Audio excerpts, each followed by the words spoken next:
Hello friends, आपने balance of payment ये word कभी ना कभी सुना होगा। हाल फिलहाल में श्रीलंका में ये बैलेंस ऑफ पेमेंट के क्राइसिस आ गए हैं। इंडिया में भी 1991 में ये बैलेंस ऑफ पेमेंट के क्राइसिस आए थे। साउथ ईस्ट एशियन कंट्रीज में भी ये 1996 में ये बैलेंस ऑफ पेमेंट के क्राइसिस आ गए थे।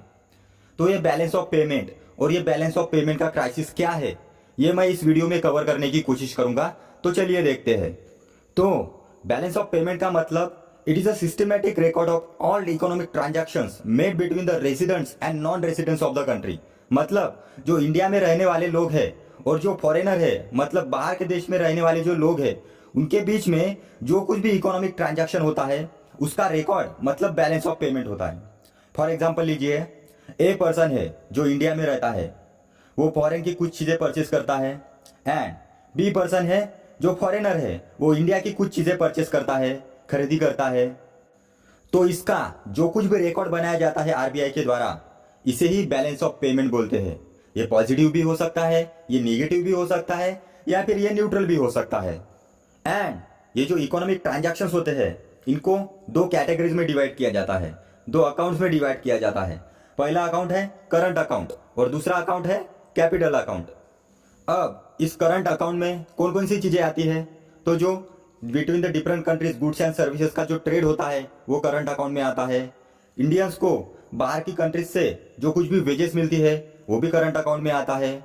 जो इंडियंस ने बाहर की कंट्रीज में जो कुछ भी इन्वेस्टमेंट की उसके ऊपर मिलने वाला इंटरेस्ट, डिविडेंड, ये भी करंट अकाउंट में आता है। जो इंडियंस बाहर की कंट्री में काम करते हैं तो वो यहाँ पर रेमिटेंस भेजते हैं, ये भी करंट अकाउंट में आता है। और इसके साथ ही जो बाहर से गिफ्ट्स आते हैं, जो डोनेशन आती है वेरियस गवर्नमेंट की, यह सारी चीजें भी करंट अकाउंट में आती है। एंड इसमें इंडिया की क्या पोजीशन है? तो इंडिया गुड्स ज्यादा इंपोर्ट करता है, एक्सपोर्ट कम करता है। तो इस गुड्स के मामले में इंडिया नेगेटिव है। सर्विसेज के मामले में तो इंडिया पॉजिटिव है, मतलब इंडिया सर्विसेज ज्यादा एक्सपोर्ट करता है than the import of the services.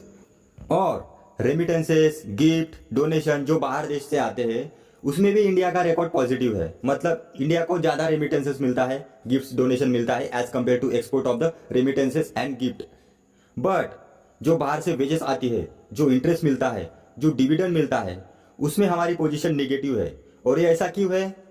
क्योंकि इंडियंस के कंपैरिजन में बाहर के लोग इंडिया में ज्यादा इन्वेस्ट करते हैं, तो उनको ऑब्वियसली इंटरेस्ट ज्यादा जाएगा, उनको डिविडेंड ज्यादा जाएगा, इसलिए हमारा इसमें थोड़ा निगेटिव है। तो ये सब मिलाकर मतलब गुड्स एंड सर्विसेज का export and import, profit, interest, dividend, gift, donations, ये सारी चीजें मिलाकर करंट अकाउंट बनता है। एंड करंटली हमारा जो करंट अकाउंट है वो पॉजिटिव है। और वो कितना है? तो वो नियरली अबाउट $25 बिलियन, इतना पॉजिटिव हमारा करंट अकाउंट है। और ये जो पॉजिटिव वैल्यू आई है करंट अकाउंट की, ये बहुत सालों बाद आई है, मतलब नियर अबाउट 15 ईयर्स बाद ये करंट अकाउंट की वैल्यू पॉजिटिव आई है। और ये ऐसा क्यों हुआ? तो कोरोना क्राइसिस की वजह से। कोरोना क्राइसिस की वजह से क्या हुआ कि हमारा एक्सपोर्ट, मेडिसिन का एक्सपोर्ट थोड़ा बढ़ गया और हमारा इंपोर्ट कम हो गया, क्योंकि प्रोटेक्शनिस्ट पॉलिसी अपनाई गई हमारे गवर्नमेंट के द्वारा, आत्मनिर्भर कैंपेन लॉन्च किया गया। इसकी वजह से जो कुछ भी हमारा इंपोर्ट है वो कम हो गया, और इसकी वजह से हमारा जो ओवरऑल जो करंट अकाउंट है वो पॉजिटिव में आ गया आफ्टर 15 to 20 ईयर्स। तो फ्रेंड्स, ये था अबाउट करंट अकाउंट के बारे में। नाउ अब हम देखते हैं कैपिटल अकाउंट के बारे में। इसमें क्या क्या आता है? तो पहला है एफडीआई एंड एफपीआई, मतलब जो बाहर की कंट्रीज से जो लोग शॉर्ट टर्म और लॉन्ग टर्म में इंडिया में इन्वेस्टमेंट करते हैं उसको ही एफपीआई और एफडीआई बोलते हैं, मतलब फॉरेन पोर्टफोलियो इन्वेस्टमेंट और फॉरेन डायरेक्ट इन्वेस्टमेंट बोलते हैं।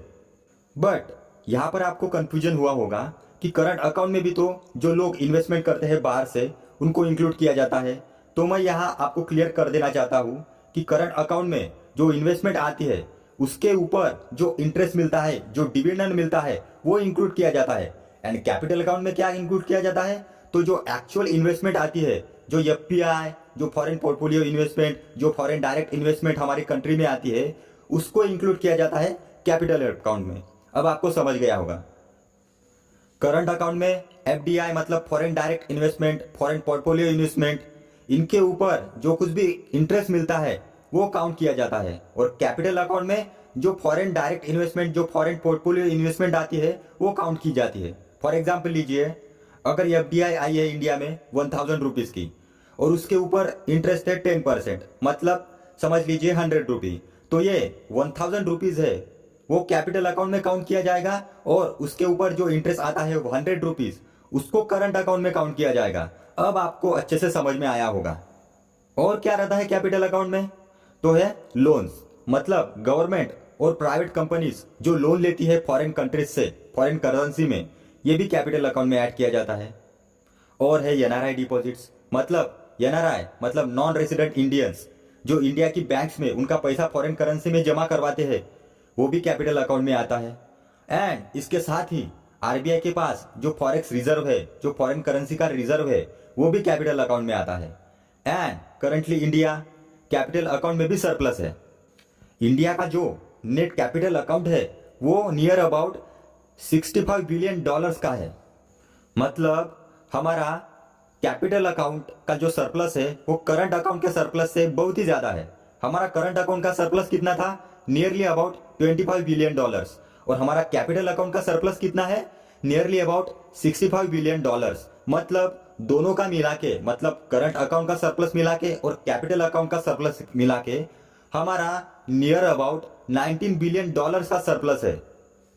बट इतना सारा सरप्लस भी हमारे इकोनॉमी के लिए अच्छा नहीं है। इस सरप्लस की वजह से डॉलर की जो क्वांटिटी है वो इंडियन मार्केट में ज़्यादा हो जाएगी और रुपी की कम, और इसकी वजह से क्या होगा कि रुपी स्ट्रॉन्गर बन जाएगा। मतलब पहले $1 में 17 रुपीज मिलते थे, बट डॉलर की क्वांटिटी ज़्यादा होने की वजह से क्या होगा कि $1 अब 15 रुपीज का बन सकता है। और इसकी वजह से क्या होता है कि जो हमारे एक्सपोर्ट है वो कॉम्पिटिटिव नहीं रहते। हैंस ऐसी सिचुएशन को अवॉइड करने के लिए आरबीआई इन डॉलर्स को एब्जॉर्ब कर लेती है मार्केट से, मतलब इन डॉलर्स को परचेस कर लेती है। मतलब इंडिया में जिन लोगों के पास भी जो डॉलर है, मतलब फॉर एग्जांपल लीजिए बैंक वालों के पास, उनसे गवर्नमेंट इन डॉलर्स को परचेस कर लेती है। तो ये 19 बिलियन डॉलर्स है, ये आरबीआई के द्वारा परचेस करने की वजह से क्या होगा कि हमारा जो नेट बैलेंस ऑफ पेमेंट है वो जीरो बन जाएगा। मतलब आरबीआई ये मार्केट से डॉलर परचेस करके जो हमारा जो कुछ भी डॉलर और रुपीस का जो एक्सचेंज रेट है वो अच्छी तरह से कंट्रोल कर सकती है। बट ये डॉलर्स परचेस करने की वजह से एक और दिक्कत खड़ी हो जाती है, और वो कौन सी? तो यहाँ पे आरबीआई ने डॉलर्स को परचेस करने के लिए पैसा तो दिया ही होगा बैंक्स को, तो इसकी वजह से क्या होगा कि रुपीस का सप्लाई मार्केट में बढ़ जाएगा। तो इसकी वजह से रुपीस वीक बन सकता है डॉलर के कंपैरिजन में। तो ये अवॉइड करने के लिए आरबीआई एक और ऑपरेशन चलाती है। आरबीआई क्या करती है? सिक्योरिटीज इशू करती है, बॉन्ड इशू करती है, और वो सिक्योरिटीज, ये बॉन्ड्स बैंक्स को परचेस करने के लिए बोलती है। और बैंक्स के द्वारा ये सिक्योरिटीज परचेस करने से, ये बॉन्ड्स परचेस करने से जो एक्सेस मनी होता है बैंक्स के पास, वो एक्सेस मनी आरबीआई के पास चला जाता है। तो फ्रेंड्स, आपको यहाँ पे समझ में आया होगा कि आरबीआई जो वेरियस ऑपरेशन चलाकर कैसे रुपी और डॉलर का जो कुछ भी रेशियो है वो मेंटेन करती है। और ये जो मार्केट में जो एक्सेस पैसा है उसको एब्जॉर्ब करने की प्रोसेस को क्या बोला जाता है? तो उसको बोलते हैं स्टेरिलाइजेशन। तो फ्रेंड्स, आई होप आप लोगों को पूरी प्रोसेस समझ में आई होगी कि बैलेंस ऑफ पेमेंट का मतलब क्या होता है और ये किस प्रकार से काम करता है। तो फ्रेंड्स, आपको बैलेंस ऑफ पेमेंट समझ में आ गया होगा। तो हमारा बैलेंस ऑफ पेमेंट का जो कुछ भी बेसिक्स है वो क्लियर हो गया। तो अब बैलेंस ऑफ पेमेंट का जो कुछ भी क्राइसिस है वो समझना सिंपल बन जाएगा। अगर किसी कंट्री का बैलेंस ऑफ पेमेंट निगेटिव है, मतलब कंट्री के पास इनफ डॉलर्स नहीं है इंपोर्ट करने के लिए, मतलब petrol, diesel, food item purchase करने के लिए कंट्री के पास इनफ डॉलर्स नहीं होते, एंड इसकी वजह से जो वैल्यू है करेंसी की वो कम हो जाती है। और वो कैसे कम होती है? क्योंकि डॉलर्स का सप्लाई कम है और रुपीस का सप्लाई ज्यादा है, और इसकी वजह से क्या होगा कि $1 1000 रुपीज, 10,000 रुपीज इतना इतना बढ़ सकता है। एंड इसकी वजह से है जो इन्फ्लेशन है, जो महंगाई है वो बढ़ जाएगी। और वो कैसे बढ़ेगी? फॉर एग्जाम्पल लीजिए, पहले हम $1 में 1 kg राइस इंपोर्ट करते थे, और वो राइस पहले हमको 17 रुपीज पर केजी में मिलता था। बट अब रुपीस की वैल्यू कमजोर, वीक होने की वजह से हमको $1 के लिए थाउजेंड्स में पे करना पड़ता है। मतलब 1 kg राइस हमको 10,000 रुपीज में मिलेगा। तो ऐसी सिचुएशन को ही बोलते हैं बैलेंस ऑफ पेमेंट का क्राइसिस। इंडिया को ऐसा क्राइसिस 1990s में फेस करना पड़ा था। श्रीलंका में भी अभी ऐसा क्राइसिस चल रहा है और बहुत सारी कंट्रीज ने भी ऐसे क्राइसिस फेस किए हैं। तो फ्रेंड्स, ये था अबाउट बैलेंस ऑफ पेमेंट और बैलेंस ऑफ पेमेंट के क्राइसिस के बारे में। आई होप आपको समझ में आ गया होगा। तो देखते रहिए मेरा channel the initiative to reduce information asymmetry. धन्यवाद, थैंक यू सो मच।